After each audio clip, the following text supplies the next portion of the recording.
Hello friends, आपका स्वागत है हमारे चैनल पर। मेरा नाम है ध्रुव और आप देख रहे हैं द लर्नर्स कम्युनिटी।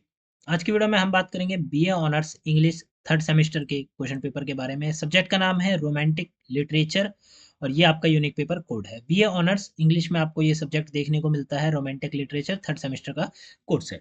आज की वीडियो में इस सब्जेक्ट के प्रीवियस ईयर के क्वेश्चन पेपर को कवर अप करेंगे। इंपॉर्टेंट वीडियो होने वाली है क्योंकि इस क्वेश्चन पेपर से आपको आइडिया लग जाएगा किस टाइप के क्वेश्चन आपके एग्जाम में पूछे जा सकते हैं, क्या आ सकता है और सारी चीजें।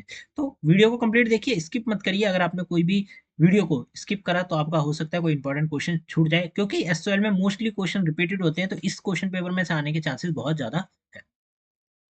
90 नंबर का आपका पेपर होगा, 3 घंटे का आपको टाइम दिया जाएगा। क्वेश्चन पेपर की बात करें तो क्वेश्चन पेपर में जो पार्ट ए है वो 10 नंबर के क्वेश्चन को कैरी करते हैं और पार्ट बी जो है वो 20 नंबर के क्वेश्चन को कैरी करता है। ठीक है, अब देखते हैं। आपका जो पार्ट ए आता है, पार्ट ए में आपको आइडेंटिफाई, कॉन्टेक्चुअलाइज और क्रिटिकली कमेंट ये देखने को मिलता है। मतलब कि यहाँ पे आपको एक पैराग्राफ दिया गया है पोइट्री का। ठीक है, इस पोइट्री के पैराग्राफ को आपको पढ़ना है, समझना है। पहले इसको आइडेंटिफाई करना है कि ये कहाँ से उठाया गया है, मतलब आपकी किताब के किस चैप्टर में से उठाया गया है। फिर इसको कॉन्टेक्चुअलाइज करना है, मतलब इसके ऊपर विवरण आपको लिखना है। हिंदी में अगर मैं कहूँ विवरण या इसकी एक्सप्लेनेशन आपको लिखनी है। फिर इसके ऊपर आपको क्रिटिकली कमेंट करना है, मतलब एनालाइज करना है इसको पहले, और आखिर में आपको आलोचनात्मक या फिर हम कहे जो कमेंट होता है इसके ऊपर वो आपको करना है, इसके बारे में बताना है। ठीक है, तो पहला क्वेश्चन में जो पार्ट ए है उसमें पहला क्वेश्चन आपको ये देखने को मिलता है। पहला क्वेश्चन आपका और के ऑप्शन के साथ देखने को मिलता है, तो चाहे तो आप ऊपर वाला अटेम्प्ट कर सकते हैं, चाहे तो आप नीचे वाला अटेम्प्ट कर सकते हैं। काम आपको सेम ही करना है, आइडेंटिफाई करना है पहले, फिर कॉन्टेक्चुअलाइज करना है और फिर क्रिटिकली कमेंट करना है। ठीक है, तो ये हो जाता है आपका। अब आपको ये समझने के लिए कि ये कहाँ से उठाए गए हैं, इसके लिए आपको अपने किताब के बेसिक चैप्टर्स जो हैं उनकी स्टोरी लाइन को पढ़ना होगा, समझना होगा कि उसमें क्या बताया गया है रोमांटिक लिटरेचर की किताब में। ठीक है, तभी आपको आइडिया लग पाएगा कि आपने कहाँ से उठाया है, मतलब ये जो छोटे छोटे पैराग्राफ्स हैं, पोइट्री है, ये कहाँ से ली गई है। ठीक है, पार्ट ए और पार्ट बी हो जाता है। उसके बाद आपका क्वेश्चन नंबर 2 आता है, जो कि सेम काम क्वेश्चन ही है, आइडेंटिफाई, कॉन्टेक्चुअलाइज, अनक्रिटिकली कॉमेंट।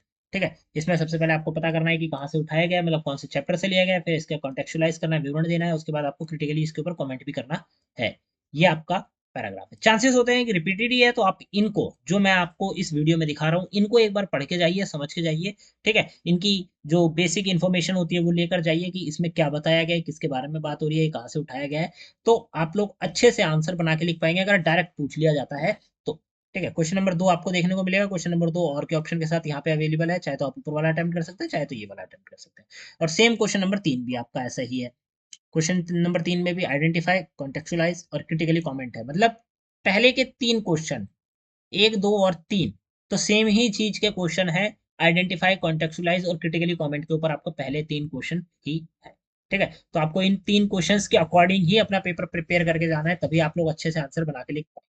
ठीक है, ये दिए गए हैं छोटे छोटे पैराग्राफ, या फिर आप कह सकते हैं कि स्टेटमेंट टाइप से लाइंस दी गई है। इनको आपको पढ़ना है, समझना है कि आपके चैप्टर में से कहाँ से, किताब में से कहाँ से उठाया गया है। उसके बाद उसके ऊपर विवरण लिखना है, फिर उसके ऊपर क्रिटिकल कमेंट भी करना है।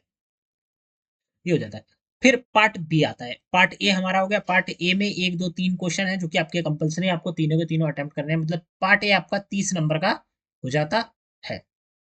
पार्ट बी आता है जो कि आपका 60 नंबर का हो जाता है, तभी आपका 90 नंबर का क्वेश्चन पेपर तैयार होगा। यहाँ पे हर एक क्वेश्चन 20 नंबर कैरी करता है। ठीक है, अब देखते हैं पार्ट बी की तरफ हम लोग।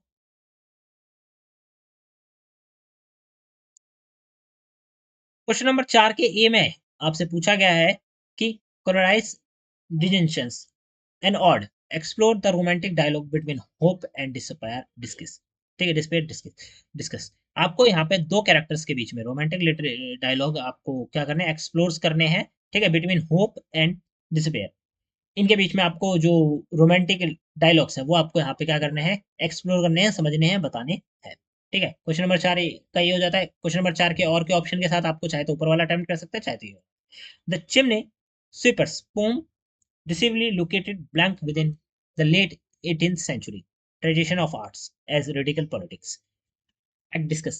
ठीक है, जो आपकी किताब में एक चैप्टर दिया गया है, ठीक है, उसके अंतर्गत क्या बताया गया कि चिमनी स्वीपर्स पोम, जो एक पोम है, वो decisively locate blank within late 18th century, जो आप कह सकते हैं कि 18th सेंचुरी का जो टाइमलाइन थी उसके अंतर्गत वहां पे लोकेट होती है ये पोएम आपकी। तो उसमें ट्रेडिशन बताया गया रेडिकल पॉलिटिक्स के बारे में। ठीक है, तो उस चीज के ऊपर आपको यहाँ पे क्या करना है, डिस्कशन करना है, एक्सप्लेनेशन देनी है कि हाँ, इस पोम में रेडिकल पॉलिटिक्स के बारे में बताया गया था जो कि 18th सेंचुरी में एग्जिस्ट करती थी, मतलब वहां पे थी। ठीक है, तो वो सारी चीजें आपको बतानी है और उस ट्रेडिशन के बारे में बताना है, मतलब वो जो व्यवस्था थी, संस्कृति थी, उसके बारे में आपको यहाँ पे बताना है। ठीक है, तो क्वेश्चन नंबर 4 हो जाता है आपका। क्वेश्चन नंबर 4 के बाद क्वेश्चन नंबर 5 आता है, जो कि सेम ए और बी पार्ट में है। आप चाहे तो ऊपर वाला अटेम्प्ट कर सकते हैं, चाहे तो नीचे वाला। The odes of Keats can be read as an investigation of imagination's ability to chop with time and change. Do you agree? यहाँ पे एक स्टेटमेंट है, ये स्टेटमेंट यहाँ से शुरू होकर यहाँ पे खत्म होती है, तो इस स्टेटमेंट से अगर आप लोग अग्री करते हैं तो आपको डिस्कस करना है हाँ। मतलब अगर आप अग्री करते हैं कि हाँ ये स्टेटमेंट ठीक है, ठीक है, स्टेटमेंट क्या है? An investigation of the imagination's ability to chop with time and change. ये स्टेटमेंट है, अगर आप इस स्टेटमेंट से अग्री करते हैं तो आपको बताना है कि हाँ ये स्टेटमेंट सही है, मैं इससे अग्री करता हूँ, अपने बारे अपने जो आपके पॉइंट्स हैं वो बताने हैं। और अगर आप डिसएग्री करते हैं तो आपको अपने पॉइंट्स बताने हैं। मतलब यहाँ पे आप हाँ हो या ना हो, आपको अपना आंसर अपने अकॉर्डिंगली ही लिखना होगा। ठीक है, ये हो जाता है। मतलब स्टेटमेंट रिलेटेड क्वेश्चन भी आपसे पूछे जा सकते हैं। क्वेश्चन नंबर 5 का बी वाले पार्ट में आपसे पूछा गया है, attempt a short essay on Shelley's engagement with power, tyranny and mutability in his poetics। ठीक है, तो आपको शॉर्ट एसे लिखना है किसके ऊपर? Shelley's engagement with power, trainee, mutability in politics. जो उनकी पॉलिटिक्स है उसमें पावर, ट्रेनी और म्यूटेबिलिटी के साथ जो उनकी एंगेजमेंट है उसके बारे में आपको यहाँ पे एक शॉर्ट ऐसे लिखना है। मतलब छोटा सा एक पैराग्राफ आपको बता के लिखना है, बट पैराग्राफ आपको यहाँ पे अपने आंसर के अकॉर्डिंग लिखना है, क्योंकि यहाँ पे आपका हर एक क्वेश्चन 20 नंबर का है पार्ट बी में। तो आपको 20 नंबर के अकॉर्डिंग वो जो पैराग्राफ है वो आपको यहाँ पे कवर अप करना है। क्वेश्चन नंबर 6 आता है, जिसके ए में आपसे पूछा गया, in Frankenstein Mary Shelley's interrogates the very idea of monstrosity. Discuss. आपको ये जो बात है, क्या होता है कि फ्रैंकेनस्टाइन के चैप्टर में जो मैरी शेल्बी है, ठीक है, वो इंटेरोगेट्स द वेरी आइडिया ऑफ मॉन्स्टरसाइट। मॉन्स्टरसाइट का जो वेरी आइडिया उसको इंटेरोगेट करती है, तो उस चीज को आपको यहाँ पे डिस्कस करना है। ठीक है, ये हो जाता है। क्वेश्चन नंबर 6 के बी में आपसे पूछा गया, nature's capacity of triggering claim interceptions of personalized as an antidote to human ambition and scientific hubs in Frankenstein। Discuss. ये बात बताइए, अगर आपको फ्रैंकेनस्टाइन में क्या, कि nature's capacity of triggering, nature की क्या है कैपेसिटी है ऑफ ट्रिगरिंग, वो ट्रिगरिंग ट्रिगर करती है काम interception in poison as an antidote. ठीक है, पॉइजन चीज होती है उसमें एंटीडोट के तौर पर वो इंटरसेप्ट करती है टू ह्यूमन एम्बिशंस, जो ह्यूमन के मतलब हम लोगों के जो एम्बिशंस होते हैं, ठीक है, और साइंटिफिक हब्स होते हैं उसको। तो ये फ्रैंकेनस्टाइन में बताया गया, इस चीज के ऊपर आपको यहाँ क्या करना है, डिस्कशन करना है।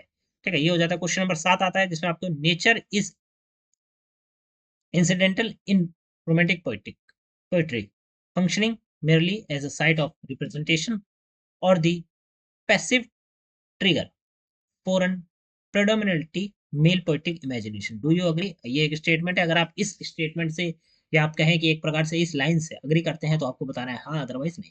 ये जितने भी क्वेश्चंस है मैं आपको बता दूं, इंपॉर्टेंट चीज ये है कि ये सारे के सारे क्वेश्चन रिपीटेड होते हैं। प्रीवियस ईयर में भी ये पूछे गए थे, प्रीवियस ईयर से भी प्रीवियस ईयर में भी पूछे गए। मतलब ऐसा होता है ना कि क्वेश्चन हल्के फुल्के में ही आपको चेंजेस देखने को मिलेगा, अदरवाइज क्वेश्चन की जो लैंग्वेज होती है वो भी काफी हद तक सेम ही देखने को मिलेगी। ठीक है, तो इन क्वेश्चन को आप प्रिपेयर करके जाइए। क्वेश्चन नंबर 7 हो जाता है। क्वेश्चन नंबर 7 के बी में आपसे पूछा गया, trace the evolution of imagination as a central concern in a poetry of the first and second generation romantic poet। Give example from the poem of your course। आपको अपनी course में से example देकर explain करना है evolution of imagination as a central concern of poetics of the first and second generation. First और second generation में जो पोइट्री थी, ठीक है, उसमें जो इवेल्युएशन ऑफ इमेजिनेशन है, ठीक है, इमेजिनेशन मतलब सोचने की जो कल्पना करने की जो क्षमता थी, ठीक है, उसका विकास हुआ है। तो उसके बारे में आपको यहाँ पे फर्स्ट और सेकंड जनरेशन के बारे में बताना है और अपने किताब में से एग्जाम्पल देके उस चीज को एक्सप्लेन करना है। ठीक है, तो ये हो जाता है आपका क्वेश्चन पेपर। यहाँ पे 7 क्वेश्चन है। ठीक है, पार्ट ए में आपको सारे के सारे अटेम्प्ट करने हैं, पार्ट बी में आपको लमसम 3 क्वेश्चन अटेम्प्ट करने होंगे, जिससे आपका 90 नंबर का जो पेपर है वो खत्म हो जाएगा। ठीक है, यहाँ पे जैसे बताया गया है कि all question in part A and 3 question in part B. ठीक है, पार्ट ए में 3 के 3 क्वेश्चन और पार्ट बी में आपके 3 के 3 क्वेश्चन। और ये आपका क्वेश्चन पेपर जो है यहाँ पे कंप्लीट हो जाता है रोमांटिक लिटरेचर का। अब अगर आपको इस क्वेश्चन पेपर से कोई रिलेटेड समझ में नहीं आया तो आप लोग हमसे पूछ सकते हैं, अदरवाइज आप इन क्वेश्चंस को एक बार अपने तरह से पढ़िए, अपने शब्दों में पढ़िए, समझिए और इनके आंसर को प्रिपेयर करके जाइए, तभी आप लोग एक अच्छा आंसर बना के लिख पाएंगे। मिलते हैं अगली वीडियो में। Thanks for visiting on my channel guys.